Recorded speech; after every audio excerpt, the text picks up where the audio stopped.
Hello, everyone, and happy Monday. Well, essential oils, that is the topic for today. Simple 101. How can we use essential oils to our benefit on a daily basis? Dr. Chiola is joining me live from Switzerland. He is a naturopathic physician as well as an aromatherapy expert. He has his own academy in Switzerland. Thank you so much, Dr. Chiola, for joining me. Thank you. It's a pleasure to be hosted, and I really appreciate your looking for me. Thank you very much. You're welcome. Oh. Let's just start with basics definition, what essential oil means. Well, an essential oil, it's an oil, so it does not mix with water. And essential is because it comes from plants that have a medicinal basis, and it's part of the plant that is produced to protect it, to defend it, to attract insects, to heal it. And it is an essential part that the plant needs to survive. So it has been defined in the beginning of the 1900s as essential. And then they added oil. Now, we know essential oils from way back. It goes way back to Chinese medicine, to Greek medicine, to the Egyptian medicine, and they have been used in many, many different ways. Today, we know that the essential oils have a very strong scientific base, when to use them, how to use them, and that is something that the research has been developing over the last 70 years, and that's very interesting. Because first, we always use them according to, well, somebody told me, or tradition says. Now, essential oils, they are phytochemicals. In other words, the plant has a phytochemical basis. So that means we've got molecules, and those molecules interact with our body in certain ways, in very different ways. They can go from neurological receptors to basic metabolisms. How do we use the essential oils once we get them from the plant? Well, they have to be extracted in a very careful way. There are two basic methods. They have to be extracted according to a certain time. Certain plants, and think only 5% of all the botanical plants in the world give us essential oils with a medicinal importance.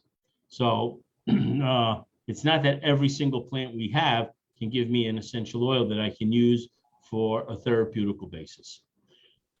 Very important in the world of essential oils, since it is a very vast world, there are many, many groups that make essential oils. We have to be sure that they are 100% pure and not adulterated, and possibly if the company can certify the oil for us. They can furnish you with a certification, because that ensures that I'm using always the same high quality oil. I will get the same therapeutical results every time I use it, and they will have no side effects for our body. Why won't they have side effects for our body? Because the way they're extracted, we only take out certain molecules. We leave the proteins, the vitamins, the minerals that are the molecules that can give us certain types of reactions, especially the proteins, in the plant.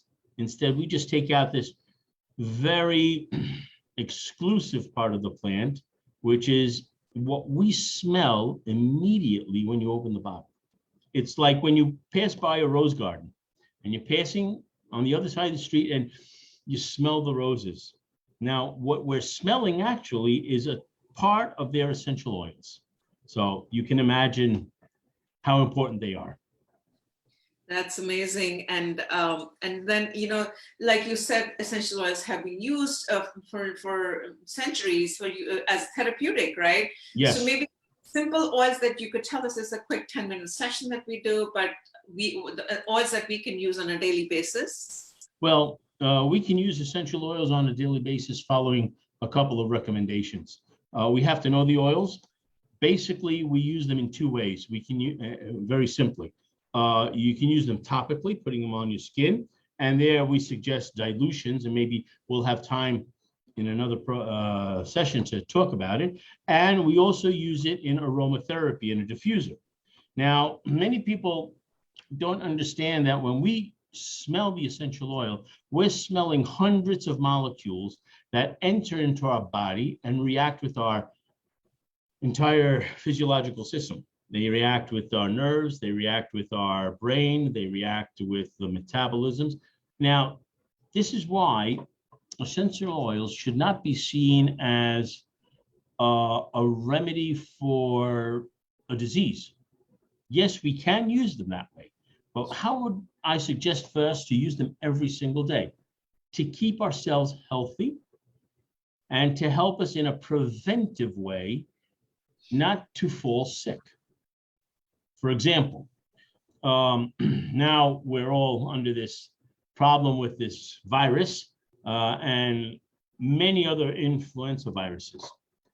If you diffuse thyme and oregano, you put it in a diffuser and you diffuse it for 2 hours a day, twice a day, you sanitize the entire environment because it goes and eliminates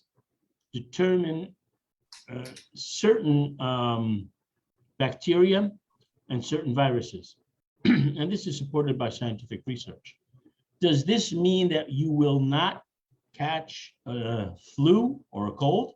No, but it means that you're helping your body because it doesn't have to react to all these microbes that we are breathing. Because in the air, it's not that the air is just air. In the air, you've got bacteria, you have viruses, you've got pollens, you've got a lot of stuff. So thyme and oregano help our body to defend itself. And that's what the essential oils do in the plants. They defend the plants from bacteria, fungus, and viruses. Another way we could use an essential oil on a daily basis is for our foot hygiene.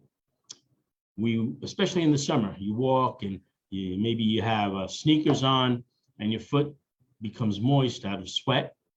And sometimes we get that little fungus in the middle of our finger, of our foot. Now we could use Melaleuca alternifolia, also known as tea tree oil, because it has a very good antifungal principle. It's a molecule. We also use tea tree oil for minor scratches and cuts and disinfections of our skin. We can use it together with lavender, tea tree oil and lavender, for example, when we have the skin irritations due to an eczema or psoriasis that is very red, irritated, and it's itchy and maybe slightly cut. What the melaleuca will do, the tea tree oil, it will defend from bacteria and fungi. It will also help the body to start its healing process of the skin, because essential oils in plants help the plants heal broken leaves, broken twigs, and they do that in our body too. Whereas instead the lavender is a very soothing oil. It helps take away irritation, inflammation. It helps take away, and that's on a physical basis, but it also helps take away the inflammation and irritation on an emotional basis. And that's why it's called the queen for anxiety and stress. So if we're going to work and we have a very stressful day, we can take our lavender, put a couple of drops on our hand, rub our hand, and breathe in. And that will help our limbic system slow down and relax, which is very important. And we can do that also to help us regulate our sleeping habits. Lavender at night helps us to relax quite a bit and reach a deeper depth of sleep. And therefore, it helps our body to restore much better. We could also use, for example, in the morning, when we brush our teeth, we're all pretty worried about oral hygiene, no? Especially in this moment. Well, add 2 drops of lemon oil, essential oil of lemon, on your toothpaste. And if the toothpaste is natural, it would be better. But anyway, and you brush your teeth because lemon oil is a very, very strong antioxidant, and it helps clean away the bacteria in your mouth, and it will help help your gums stay healthy, and it will also allow you not to accumulate as much decay in your teeth. Another good idea is when you're home or when you're at work, and can become stressful, maybe things become a little bit agitated, and we want to diffuse an oil that helps us relax, but not like lavender, relax and not be very attent, very careful. We want to be careful. We have to have our mind active. So what we'll use is wild orange, Citrus sinensis. And that is a very good oil to diffuse while you're working, or you have to do homework. And if, we have memory problems, we can use rosemary, which is another very good oil. And then how many times during the day do we come to a point where we're tired and we start it's difficult for us to start focusing. We can't remember things and we get groggy. And in Europe, especially in Italy, they'll go for coffee. Instead, what we can use is peppermint.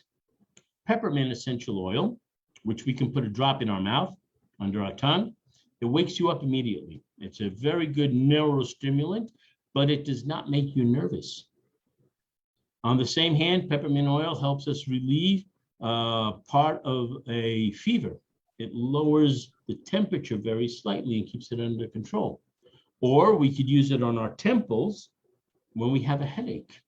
So there are very many uses of essential oils. Melaleuca, the tea tree oil, to come back to that, you want to sanitize when you're washing in your washer machine. So put 3 drops of Melaleuca, tea tree oil, and 3 drops of lemon directly in your detergent, and you send your washing machine. Your clothes will be more sanitized, and you'll have a wonderful perfume. These are some simple suggestions, and there are hundreds of these suggestions if you know how to use the essential oils. That's why I have the Academy. Beautiful. I think these are great suggestions, and I'm going to try each one of them. Especially we need nowadays with anxiety and sleeping, a lot of us having all these issues, anxiety issues. So these essential oils are cheap, they're not expensive, and prevention, all the good things that you talked about for us, right? Yep. Well, also one thing, remember to extract essential oils, it takes a lot of plant raw material. So if it is too cheap, be careful, because that is most likely an adulterated oil. So on a rule of thumb, a good essential oil costs anywhere from $1 to $2 per milliliter. So if you buy a bottle that says 5 milliliters, it should not cost under $6 to $7, $8. If they cost $1 or $2, be careful, because yes, you do have essential oils, but you also have a lot of adulterated chemical substances that allow the companies to have a higher income. Now, one thing very important is, can essential oils be used every time in any case? No. There are certain moments when we have to be careful with essential oils, and for example, with children, we have to use them diluted. With elders, we dilute them. Certain essential oils in pregnancy should not be used. Others should be used with a little bit of care and diluted.